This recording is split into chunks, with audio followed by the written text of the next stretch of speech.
Good morning. My name is Akashdeep and I am a second year student at IIT Kharagpur in the Aerospace Engineering Department. This is my low speed aerodynamics assignment problem number 3. The problem goes as: consider the boundary layer formed due to a viscous flow over a flat plate.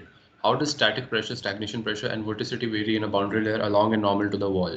Comment on wall shear stress for a laminar boundary layer and that for a turbulent boundary layer, and also comment on the boundary layer response to adverse pressure gradient. Comment on the transition from laminar to turbulent boundary layer, an idea of critical Reynolds number for transition.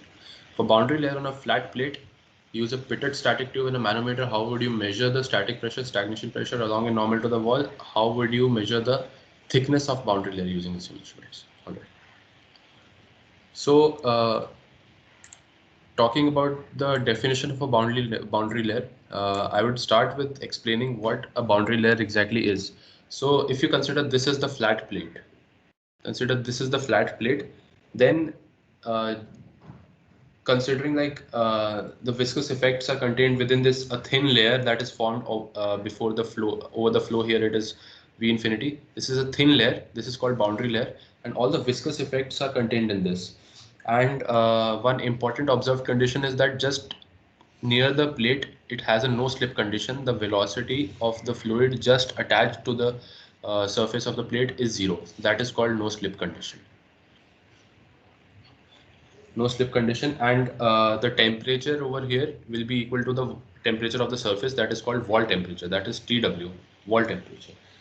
Now as it is observed that as it travels forward due to viscosity, due to the addition forces, the basic physical essence is addition forces, it becomes a slowly increasing of the form of root x, increasing layer which has an increasing thickness of this form, and we can draw a velocity profile which looks something like this.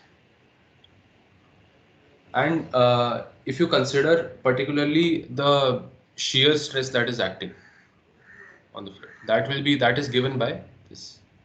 This equation is a very fundamental equation for boundary layers. It gives us that shear stress is dependent on the gradient of velocity with respect to the wall normal to it. So from this equation we can relate this, and also a to account for heat effects, we can say that heat transfer is equal to minus k into the gradient of temperature with respect to the wall temperature. So these two equations give us a fundamental idea about the shear stress and heat transfer inside the boundary layer, and to some extent viscous effects. However, this boundary layer that is drawn in solid line gives us the velocity boundary layer. This is the thermal boundary layer, which gives us the temperature variation with respect to the plate and the outer inviscid flow part, free stream. So it is observed that usually it is thermal boundary is a little upside, and this is a little, so this thickness is denoted by delta T, and this is by del, normal delta. So there is an important number also known as Prandtl number, del by delta T, which is named after the famous scientist who played a very important role in this boundary layer research, Ludwig Prandtl. So now we'll define something called a displacement thickness. First, I will just give a formula for displacement thickness. Then I'll give the physical essence, the practical essence of this displacement thickness, what this means. And also, this has a very hypothetical essence as well. But to get a better idea, it is better to discuss the physical interpretation of this. So, as we know that a boundary layer is formed, and what this makes it looks like is that if you consider a flat surface over this, and there is a picture of a hypothetical inviscid flow over there, and the actual viscous flow is shown this side, which is reality in what is observed. Now, as a result of this boundary layer formation, the streamline external to the boundary layer, which is passing through the normal space, is deflected upward through a distance, some distance. That distance is notated by displacement thickness.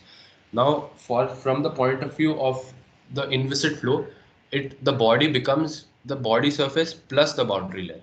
So that is what is known by displacement. That is the physical essence. That gives us a that gives us the point of view of the inviscid flow when it encounters. So the actual body might look like this, but due to the boundary layer, the inviscid flow from outside will only see the effective body shape as added with the boundary layer. So this is the concept of displacement thickness, and has a physical essence as I have explained just now. So now that we are familiar with the basic boundary layer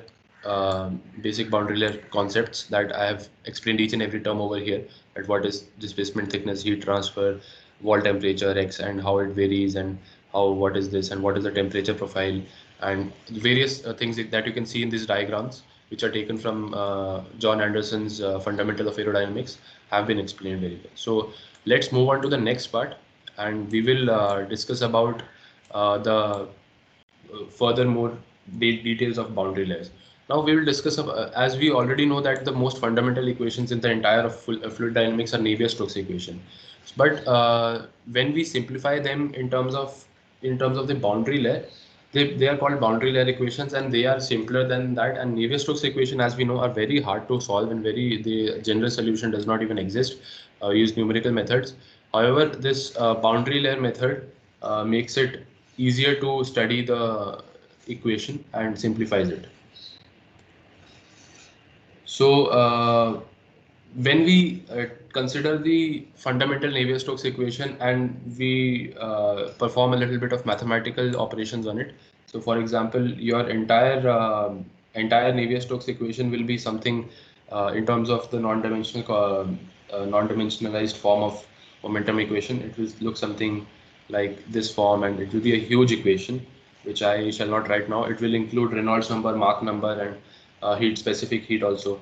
So that entire thing, when we do the mathematics and we use something called order magnitude analysis, we don't actually use the variables, we just perform in terms of order, the order of 1 and order of delta. And after all, we get the final equations in terms of continuity equation and x momentum equation, y momentum equation, that is just the directions. So it turns out that a continuity equation looks something like this, that I've written down already. X momentum looks something like this, and the most important equation, y momentum, looks this way. Now this signifies a very important role here, because this tells us that static pressure variation along the normal to the wall is zero. It is constant. It is not varying at all. The static pressure is constant normal to the wall. And as we'll see later also, along the wall it is also constant. And another energy equation in terms of thermodynamic parameters and also in terms of the heat parameters, we get this equation for the energy equation. Now, Prandtl number we have already defined. So yeah, now we notice that the Navier-Stokes equation is very complex. However, the boundary layer equations are also not that easy. They are non-linear in nature and also partial differential equations. So boundary linear equations, although are very non-linear and not so simple again, but they are simpler at least, and therefore are more readily solvable. And also we know that, as we proved, that this is not P is not P is constant along the normal. P is only a variable of Px, like only a function of x. So P is equal to Pex, and we can just write del P by del x instead of dP by dx, as it has become an ordinary differential equation now. So this furthermore simplifies even more, and things get easier here.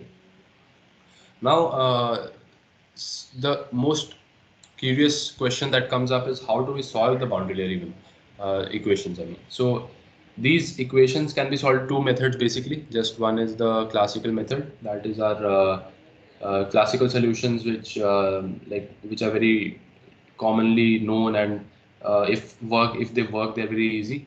Like analytical solutions are also part of them. So that and numerical solutions by modern CFD techniques, computational fluid dynamics, and they are very highly used, like shooting methods and finite difference methods, and so on. Lot of numerical methods are there, iterative methods on various softwares like ANSYS, MATLAB. We can perform huge number of calculations and computerize it very nicely.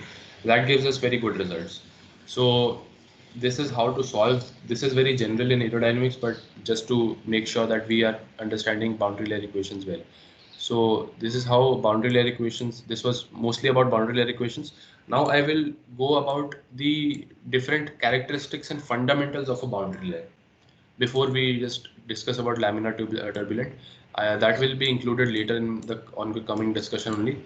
I also want to tell that these pictures are taken from some YouTube videos of the National Committee of Fluid Dynamics films, which was posted almost a century back, in 1940s, 30s, very long back, and still seem to work very well. So now, since we are going to discuss about the fundamentals of a boundary layer, we already know that what boundary layer profile looks like. This is, if you consider this is a flat plate, this black is a flat plate, and this is the free stream going like this, and this is the velocity profile of the boundary layer. And if it is observable, it is very lightly labeled, but this is a contour defined over here. Why is this? Because let's define the same contour here again. So and let's say the boundary layer collapses here somewhere here, and for this it is somewhere here. So it is ending somewhere here. So now we know that we can calculate circulation in the upstream. This is upstream, and in the downstream as well. So when we calculate, it turns out that circulation due to this will be 0, due to this will be 0, due to this will be 0, and due to this it will be minus. If you consider the contour of unity dimensions, it is minus u infinity. So it comes out to be a constant value, and similarly boundary layer is below this. Similarly, in this case also, this 0, this 0, this 0, this 0. So it turns out the circulation is not changing. So since the circulation is not changing, and also we can see that the velocity gradient in the upstream is very large, and downstream it is very less. So circulation is upstream, so total vorticity in each contour is same. It is being carried, and maybe it is constrained in a little less part in one and in more part in that. 95% of vorticity is in lesser part in this, smaller contour and bigger contour in this. However, there is some amount of vorticity, and if you see about circulation, so it will, if you extend the contour slowly upside, it will increase, and it will become constant once it crosses the viscid boundary. That is because outside the flow is irrotational, it is 0. Inside the flow is rotational. The vorticity inside is finite, at least. That we can at least say very surely that the vorticity inside the boundary layer is finite, and it is 0 outside the boundary layer in the inviscid region, as we have already observed in inviscid analysis before, in our previous chapters and all the topics. And also this, to understand the physical essence of vorticity, viscosity is basically basically responsible for that. It is through molecular diffusion. It aims to spread vorticity as it goes downstream, as the flow goes downstream and the boundary layer thickness increases. So here you can see the boundary layer thickness has increased. So as it goes downstream, it ensures that this happens, and can just say that even the displacement, the boundary layer thickness is a measure of how much vorticity is spreading outside, and carrying the rotational molecules. And if we now, another thing, that important thing to discuss over here is, if we increase the mainstream velocity, boundary layer will decrease. Why that will happen? Because the boundary layer will have lesser time to increase the thickness. So as we can see, if we go through the YouTube video and see, our boundary layer will decrease as we increase the free stream thing. So that is just because of less time for the boundary layer to expand. Now the next thing I want to discuss. Okay, so before we go to the next thing, one more important thing, at static pressure we know that it is constant upside up the normal. So I'll just write it as a table to collect the data. So this is our, let's say, normal, and this is along, and this is static pressure. So static pressure is constant normally. Now talking about the along also it is constant. We can easily use the Bernoulli's theorem and find out that for a flat plate, at least considering our flat plate case, for flat plate,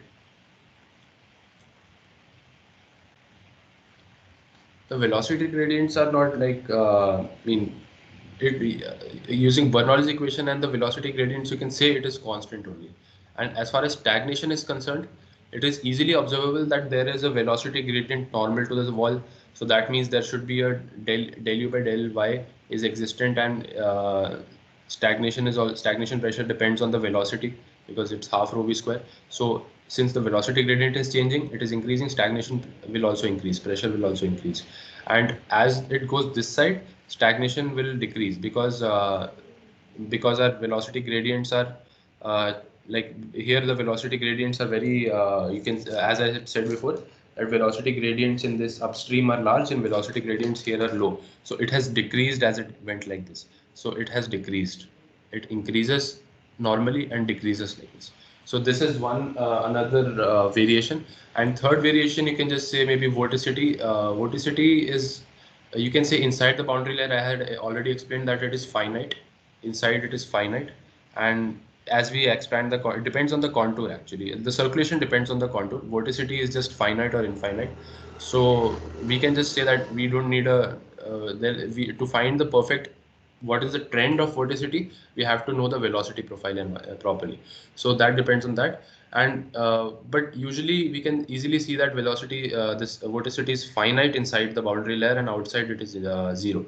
So that we just prove that using this circulation contour, and how, if we consider the circulation contour, this is like same circulation and where vorticity is being carried. So that is the comment that we can make on vorticity, that vorticity is carried like this and is concentrated in a certain region depending on the velocity gradient and the thickness of the boundary layer. So now we'll discuss about how adverse, as a problem statement had. I'll again show the problem statement that we have discussed the variation of vorticity, stagnation, static pressure, and also discussed the formation of boundary layer. Now on the way we'll also discuss about adverse effects, and on the way we'll also discuss about wall shear stress for laminar and turbulent cases respectively, and in general as well. So and then we'll just delve into laminar to turbulent boundary layer transition, what is critical Reynolds number, and so on. So I'll just go through this diagram. Now, if we consider this kind of a convergent situation where the thing is convergent like this, you can easily see that as we go like this thing. Now let's define some terminology. Decreasing pressure is called favorable, and increasing pressure is called unfavorable. So if in case of a favorable variation, vorticity will get little time to diffuse down the downstream basically. That is because now we know that this, as it goes, the velocity will increase here. So I'll just do a different thing. Yeah. So velocity will, the velocity will increase over here. Vorticity will be like, it will be like getting less time. The boundary layer will be getting less time. The velocity gradients are increasing over here, and the wall shear is increasing over here. You can see the wall shear stress. Wall shear increases in case of this adverse pressure gradient.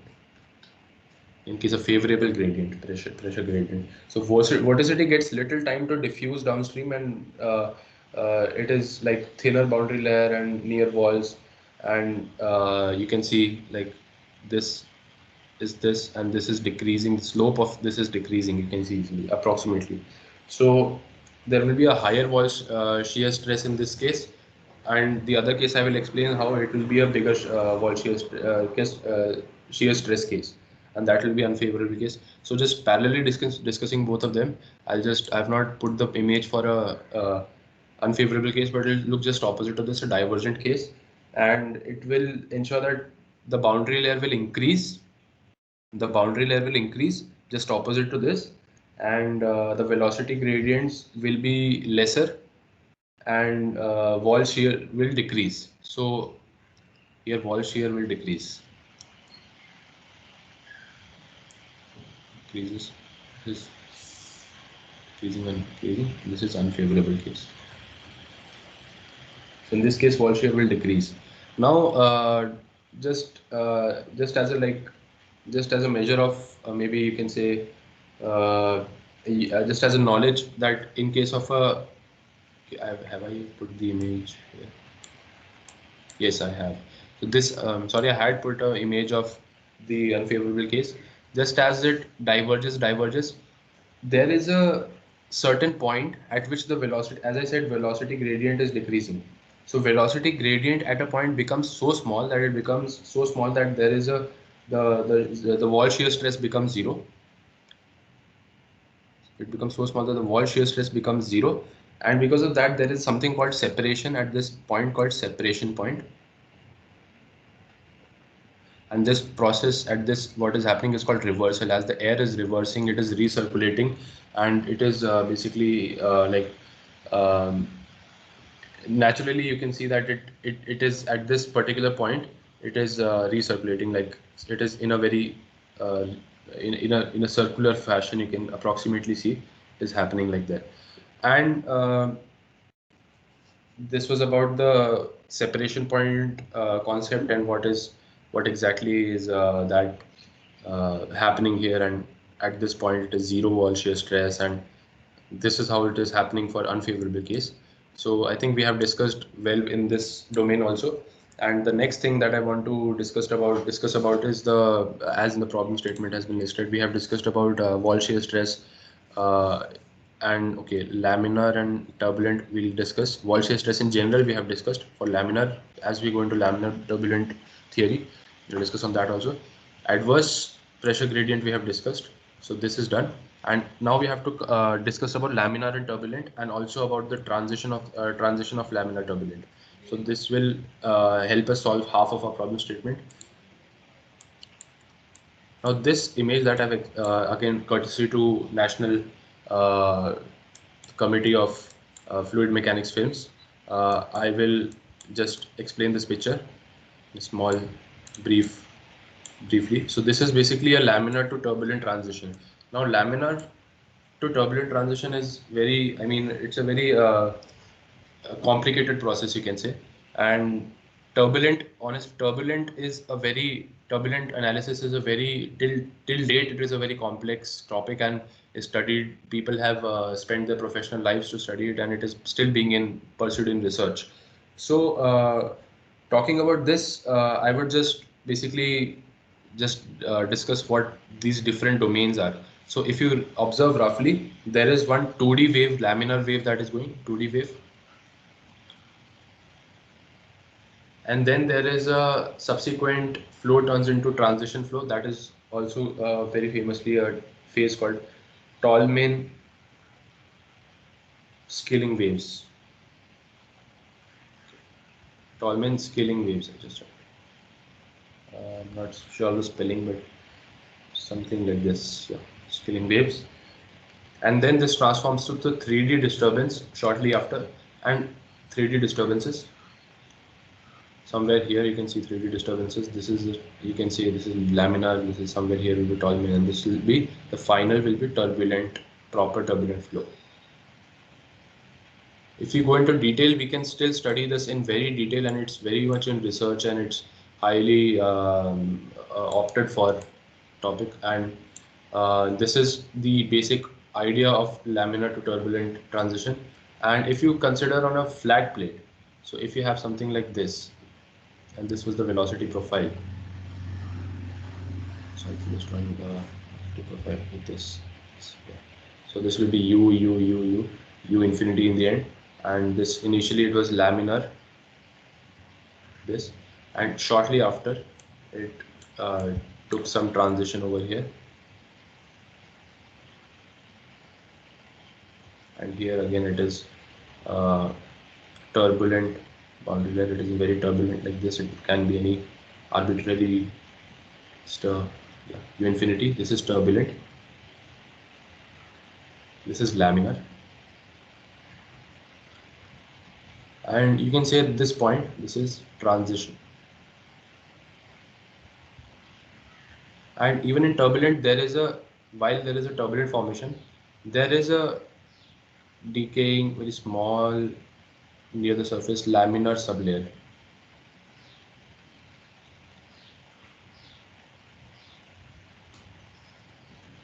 The parameter that the number that parameterizes this like if you observe that at a certain location, actual location, laminar boundary becomes unstable.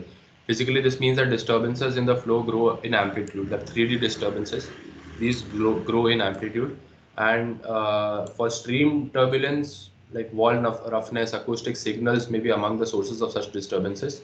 And transition to like the obviously wall roughness means anything. So on airfoils on wings, you might see sometimes this small protrusions, which are for this particular case only, for benefit, of course, benefit case.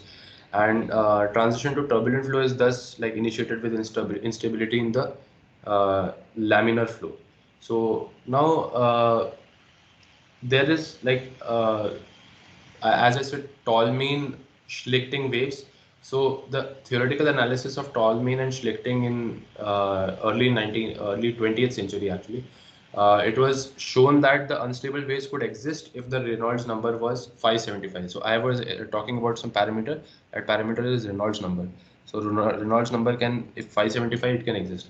However, there is something called a critical Reynolds number, which like pipe in the pipe flow, if you consider in a general pipe flow, not in a straight flow, this flat plate flow, in a pipe flow, initiation of turbulence is usually observed at Reynolds number in range of 2000 to 2900, or you can say approximately 3000.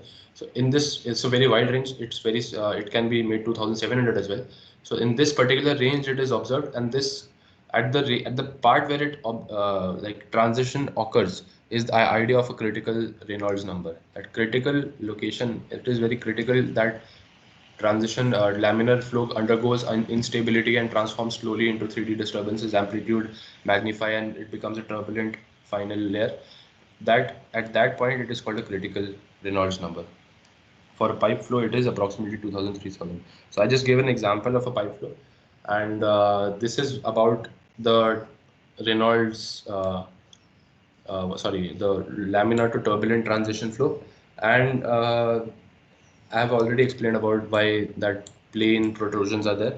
So this will be it about the laminar to turbulent flow. The final thing, also, yeah, wall shear stress. Again, I'll just make a comment that wall shear stress in turbulent, of course, if you see the diagram of, okay, that'll take too much time. So wall shear stress of turbulent is essentially higher than the laminar. And the velocity gradients of the turbulent are also higher, and that is the reason. So I was just going to draw the velocity gradient depiction, but that is, since I've already talked about it a lot of times, it is visualizable right now as well. So we can visualize that velocity gradients in turbulent will be higher than laminar, and in laminar velocity. So that makes wall shear stress higher, and circulation will be same, because again, if we just take the boundary layer cube, boundary layers above that, we take the contour, it will be almost like the same circulation, but the vorticity per vorticity distribution will be different. So velocity gradient of turbulent is more, so it will be more constrained, in the more vorticity will be in constrained in lesser contour, you can say, and that will be like very, that is why turbulent you can get an intuition. Turbulent will mean that lot of circulatory motion and rotatory motion going on. That is because the velocity gradient is more, and the vorticity will be constrained into a lesser space. And just some mathematical formulas to get an idea. For the laminar flow, the local scaling coefficient is for an axial location x is given by this, and for the entire wing integrated over, if you integrate over the entire chord span, so cf dx, whatever it is, x variable, it becomes capital, like the total skin friction coefficient as this Reynolds number at c chord. So this is the displacement of the boundary layer at laminar, and similarly for turbulent we have the both the variables formulas. Now we will discuss about, now since we have discussed most of the problem statement, as we have discussed about the static pressure, stagnation pressure, vorticity variation along and normal to the wall both, and commented on wall shear stress for laminar boundary just now, for a turbulent boundary layer as well, And for turbulent, we found that it was more than laminar, and we commented on the boundary layer response to adverse pressure gradient for the unfavorable and favorable pressure gradients. And we also commented on the transition from laminar to turbulent boundary layer and gave an idea of the critical Reynolds number. Now the next part of the next and the smaller part of the question just tells us, asks us to explain how we can measure the thickness and pressures in the boundary layer, essentially just the stagnation static pressure along normal to wall, and how would you measure the thickness of the boundary layer. So using a manometer and pitot static tube. So this video is this is taken from a setup of the measurement labs, and this is a very efficient method of measuring the boundary layer properties, and essentially can be used. So this is a low speed wind tunnel test section you can see in this, and if you can closely see this, there is a flat plate here, and which has certain pipes connected to it, which are coming and connected here. So the first pipe on the right side will be connected here, the second pipe will be connected here, third pipe here, fourth pipe, and so on. The last pipe that to the left side, if you observe from this direction, will be connected here. So these are called pressure ports, and the first port is the static port, and the remaining of the all ports are stagnation ports. Why is that? Because static port is because we know that dP by dy is equal to 0. However, for stagnation pressure, it varies. So we need more ports to get a distribution of data. So that is why there are, this is the orientation of it. And these ports finally are connected like this. This is the magnified view of this ports. And this is the flat plate. And flow will be like this. And this is movable here so that we can choose our axial location. And for any particular location, we can get the, where we can calculate maybe Reynolds number or any other property that we want. So this from here, this has a wire connection, a pipe connection to the manometer. This is the manometer, inclined manometer. So this manometer is connected like this. For all the ports it is connected, and this is the pressure. You can observe graduations over here. These graduations will tell us the measurements of the pressure, basically what is the pressure value for a static tube and for the stagnation tubes. We can also compare with the ambient basically pressure. And so this is the measuring device, the manometer measuring device. So with this we can get the pressure for various points. We can get a pressure, static pressure measurements, and the stagnation pressure measurements. So this explains this answers our first question, that how would you measure the static pressure static. So this setup can be used to measure this particularly for different axial locations. And once we're done with that, how to measure the thickness of the boundary layer. So although different apparatuses can be used for measuring the pressure also, but however I believe that we can use this very apparatus for the same. Since we can get the pressure distribution, we can also get the velocity profile from this particular instrument. After we get the velocity profile, we can just say wherever the velocity is 0.99 of the free stream velocity, that will be our, we can get that thickness is boundary layer thickness. So this is how we can measure, and this is with this, I think I have explained the question problem statement and answered it subsequently with sufficient diagrams and sufficient notations and formulas. So with this, I think we have understood, again just summarizing it briefly, we have understood how boundary layer is formed due to viscous flow or flat plate, and how this is all in case of flat plate. So how does static pressure variation, stagnation pressure variation happen, vorticity, how we can understand vorticity in a boundary layer, how there is so much of, we understood there is rotational flow, the curl of velocity, that is vorticity, is not equal to 0. And we also understood what we discussed about wall shear stress is more in turbulent case and lesser in laminar, how it is more velocity gradients affect that. And also commenting on the boundary layer response due to adverse pressure gradient was done, how the velocity gradients increase or decrease respectively, and because of that wall shear increase. And there is also a certain thing in unfavorable cases, that is called separation point case. Zero wall shear stress will come, reversal will happen, and velocity gradients will become 0 at that particular point, approximately 0. And also we discussed about the transition from laminar to turbulent flow and the critical idea of critical Reynolds number. In case of a pipe flow, we discussed example that 2000 to 3000 will be the critical Reynolds number. And for experimentation, we saw how we can use that particular setup to measure the stagnation static ports pressure from the static ports. and also how can we use the same apparatus, maybe other apparatus, but also the same apparatus for thickness of boundary layer. So with this, I will end my presentation, and I'll just close the whiteboard. So thank you.